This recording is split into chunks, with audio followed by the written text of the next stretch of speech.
அவன் எங்கேயோ நொறுக்கப்பட்டு இருக்கான்னு அர்த்தம். எங்கேயோ அவன் சமாதானத்தை இழந்து போய் இருக்கிறான்னு அர்த்தம். பெரிய பெரிய பிரச்சனை அவனோட வாழ்க்கையில தலைவிரித்து ஆடுதுன்னு அர்த்தம்.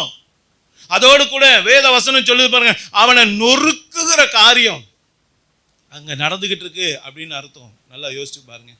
இடுக்கம், எந்த பக்கமும் போறதுக்கு தப்பிக்க வழியே இல்லை. அடைக்கப்பட்ட வாசல், ஒண்ணுமே பண்ண முடியாத ஒரு சூழ்நிலை. இதுதான் அங்க இருக்கக்கூடிய ஒரு சூழ்நிலை. இதுக்கு பேரு தான் கலக்கம். நல்லா புரிந்து கொள்ளுங்க. கலக்கம்னா ஏதோ சும்மா இதை போற போக்கில் சொல்லிட்டு போற வார்த்தை இல்லை.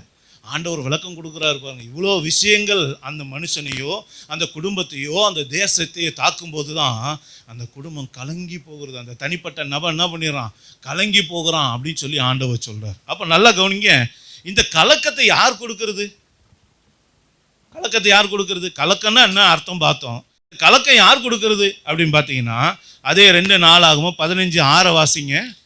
ஜாதியை ஜாதியும் பட்டணத்தை பட்டணமும் நொறுக்கினது. தேவன் அவர்களை சகலவித இடுக்கத்தினாலும் கலங்க பண்ணினார். யார் பண்ணாரு?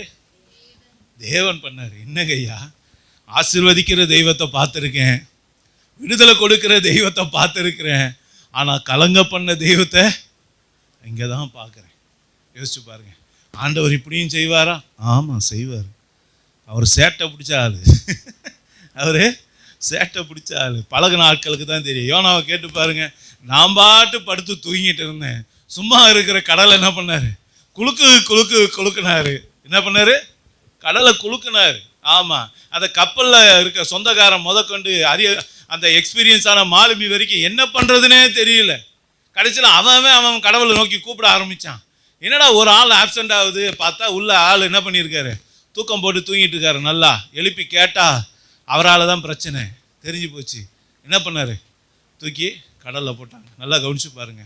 நாம் நிம்மதியாக போய் ஒரு இடத்துல தூங்கினா கூட ஆண்டவர் என்ன பண்ணுறது இல்லை, நிம்மதியாக ஓடுறதே கிடையாது. ஆமாம், அப்படிதான். அவன் பாட்டு பேதுரு பாட்டு மீன் பிடிச்சிக்கிட்டே இருந்தான். அவனை போட்டு ஒரு நாள் கூப்பிட்டு என்ன பண்ணார், வா உன்னை மனுஷனை பிடிக்கிற வாக்குறேன் அப்படின்னு சொல்லி கூப்பிட்டாரு.